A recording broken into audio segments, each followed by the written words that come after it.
All right, so you know how everyone's talking about quiet quitting and all that? Okay. Well, today we're diving into something that's kind of the opposite, these hybrid job roles that are popping up everywhere. Yeah, it's kind of a lot. Like it used to be you were a project manager or a marketing analyst. Simple, right?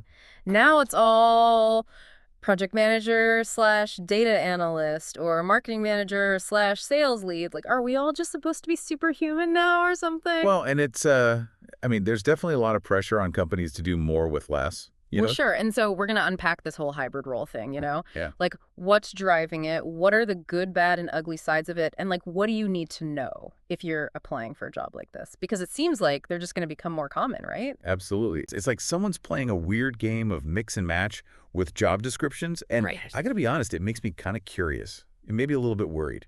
Well, it's definitely a trend worth examining. There's a lot to unpack there. Absolutely. And that's why we're diving deep today into the work of Dr. Jareau Almeyda. He wrote this really insightful piece on LinkedIn about this whole phenomenon of hybrid roles. What I find fascinating about his perspective is that he's not just some academic observing from the outside. He's actually been there, done that. Right. His background is, well, fascinating to say the least. Oh, for sure. I mean, 9/11 survivor, PhD, and a career that spanned business analysis, product management, even leadership coaching. That's incredible. It is.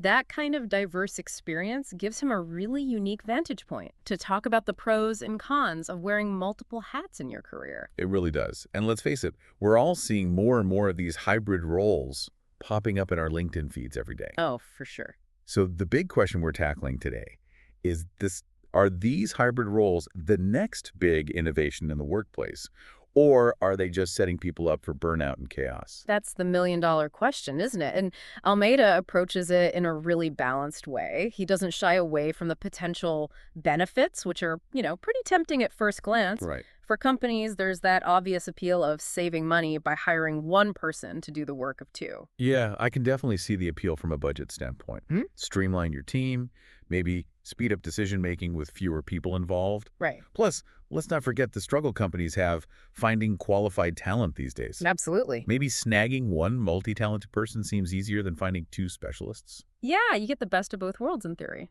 Cost savings for the company and a super dynamic role for the employee. Right, but that's where those caveats come in, right? Exactly. Almeida's real-world experience really shines through when he starts talking about the potential downsides. Okay, so let's put on our skeptical hats for a minute here. What are some of the red flags Almeyda raises? One of the biggest is what he calls expertise dilution.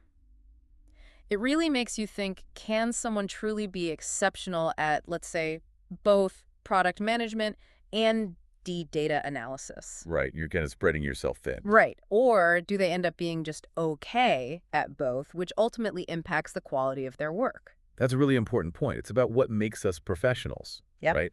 We cultivate specific skills. We strive to become experts in our fields. It's almost like asking a brain surgeon to suddenly also perform open heart surgery. That's a great analogy. Right, like, sure, they're both in medicine, but the required expertise is completely different. Absolutely. And beyond that, Almeida really nails it when he talks about workload overload. I mean, think about it. If you're taking on the responsibilities of two roles, Yeah. aren't you essentially doubling your work, your meetings, your deadlines? How sustainable is that in the long run? And he uses this really clever illustration of meeting lists to drive home that point.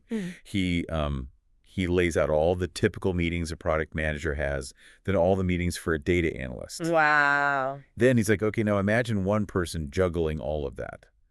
It's kind of terrifying when you think about it. It is, and I think that overload is where the real danger lies. Because when someone is constantly overwhelmed, it's not just their own well-being that suffers. Oh, absolutely. It's the quality of the work, the potential for burnout, and eventually the company's bottom line. And I'm sure our listeners on LinkedIn know high turnover is expensive for companies. So even if you save money up front by hiring one person instead of two, you might end up paying more in the long run when that person burns out and quits.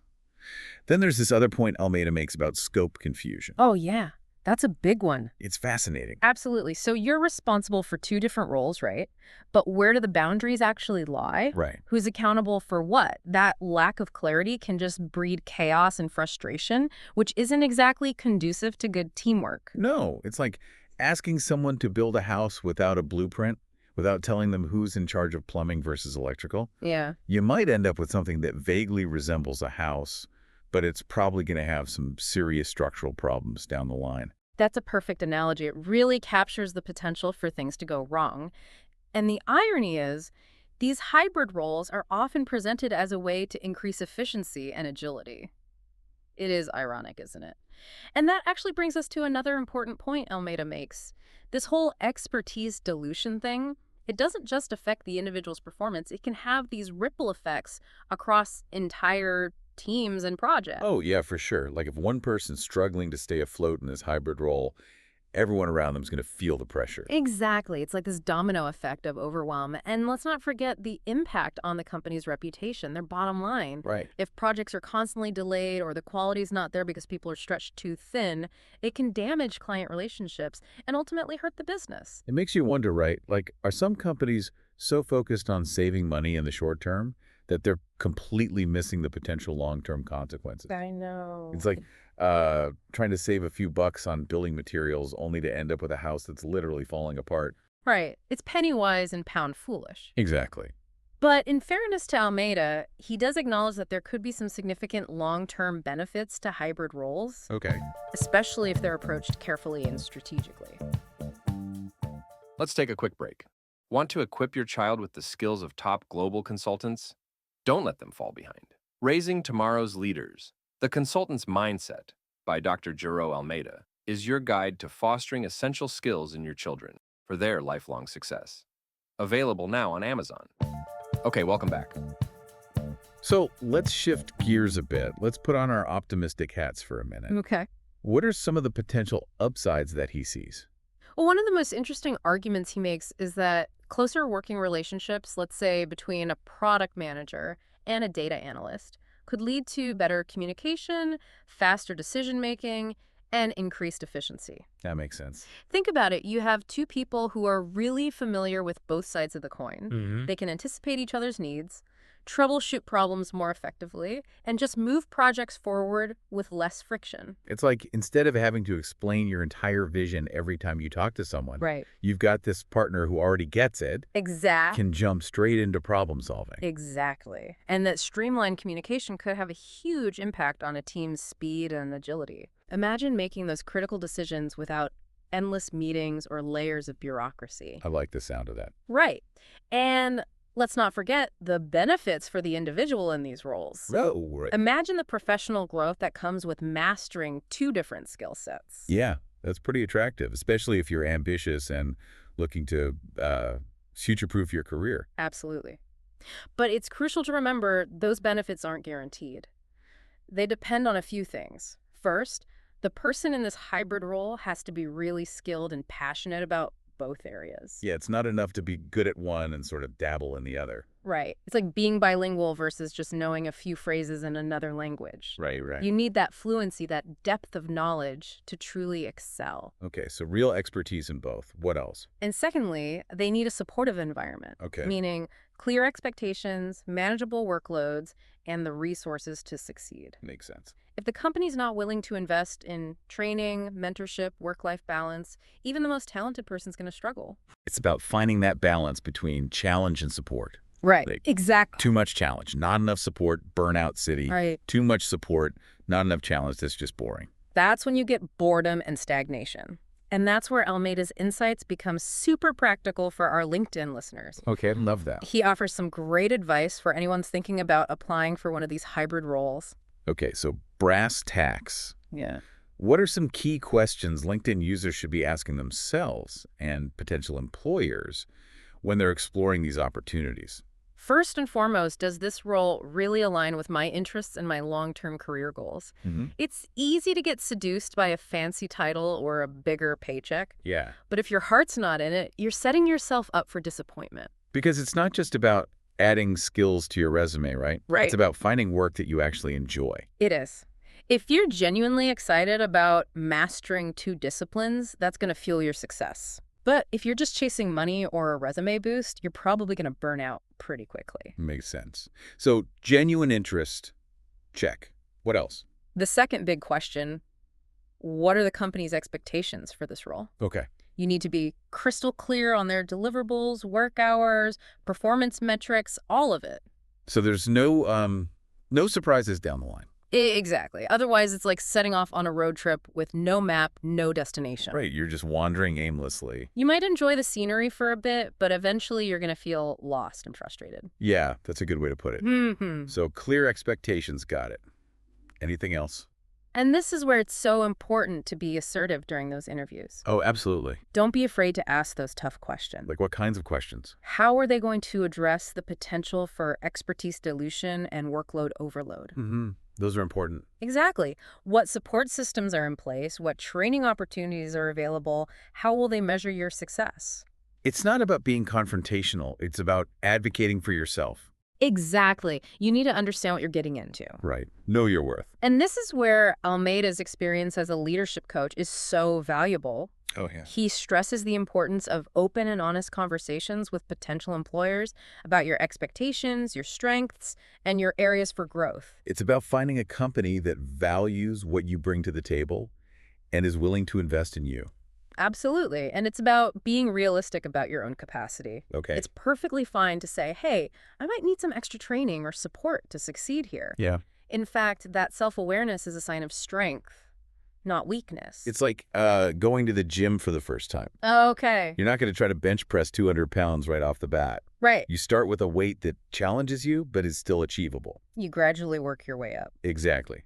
So it's about setting yourself up for success by finding that balance between ambition and realism. Exactly. Professional growth, it's a journey, not a destination. I like that. So what about for our listeners who are in leadership positions themselves? Maybe they're thinking about creating these hybrid roles within their own organizations. It means taking a step back and really asking yourself, is this hybrid role truly the best solution for our team, for our company? Are we creating this because it genuinely makes sense for the work? Or are we just trying to cut corners and save some money? Because as we've been discussing, that kind of short-sighted thinking can really backfire. Right. It's like slapping a Band-Aid on a bullet wound. Oh. It might seem like a quick fix, but it's not addressing the real issue. Exactly. And, I think Almeyda's experience as a 9/11 survivor brings another dimension to this whole discussion. He talks a lot about resilience and adaptability, but he also emphasizes the need for support systems for taking care of your well-being. Right. It's about finding that balance. Exactly. And that message is so relevant in the context of these hybrid roles. It's not about pushing yourself to the breaking point for the sake of productivity. It's about finding a way to work that's actually sustainable, that allows you to thrive both professionally and personally. Exactly. And that brings us back to the role of leadership. If you're a leader thinking about implementing hybrid roles, what are the key things you need to do to make sure these roles actually benefit everyone involved? So actionable steps for leaders, I like it. Yeah, practical tips. First and foremost, you need to be super clear about the expectations for these roles. Okay, so crystal clear expectations. That makes sense. What are the specific responsibilities? What are the key performance indicators? How will you measure success? Because leaving things vague or open to interpretation, that's just asking for trouble. It's like sending someone on a treasure hunt without a map or any clues. They might find something along the way, but it's probably not going to be the treasure. Exactly. And it's not just about clarity. It's about setting realistic expectations. Okay, so realistic expectations, what does that look like in practice? Well, don't expect someone to magically become an expert in two completely different fields overnight. Right, that takes time. Give them the training, the mentorship, the resources they need to develop those skills to grow into the role. It's like expecting someone to run a marathon with zero training. Right. Some people are naturally gifted runners, but most of us need time to build up our endurance and stamina. So training, mentorship, resources. Got it. What else? And just like you wouldn't expect a marathon runner to train 24/7, you shouldn't expect someone in a hybrid role to be working around the clock either. Right, work-life balance is still crucial. Absolutely. Respect their boundaries, encourage them to take breaks, and create a culture that values well-being as much as productivity. Because a burnt-out employee isn't good for anyone. Exactly. And remember, high turnover ends up costing companies more in the long run anyway. And finally, don't underestimate the power of communication. Okay, communication always important. Check in regularly with those in hybrid roles. Get their feedback. Be willing to adjust course if things aren't working. Because remember, this is uncharted territory for a lot of companies. There are going to be bumps in the road. So be flexible, be open to learning, and be willing to adapt. Exactly. So, to sum it all up, it seems like hybrid roles have the potential to be really beneficial for both companies and employees, but only if they're approached thoughtfully and strategically. Right. It's not about just sticking two job titles together and crossing your fingers. No, it requires careful planning, clear communication, and a genuine commitment to supporting the people in those roles. It's about creating a win-win situation for everyone involved. And on that note, to all of our fellow LinkedIn professionals out there, we'd love to hear from you. Oh, yeah, definitely. What are your experiences with hybrid roles? Have you seen them work well? Have you seen them crash and burn? What advice would you give to someone considering one of these roles? Yeah, chime in. Let's keep this conversation going. Share your thoughts, your insights down in the comments below, because we're all learning and navigating this new world of work together.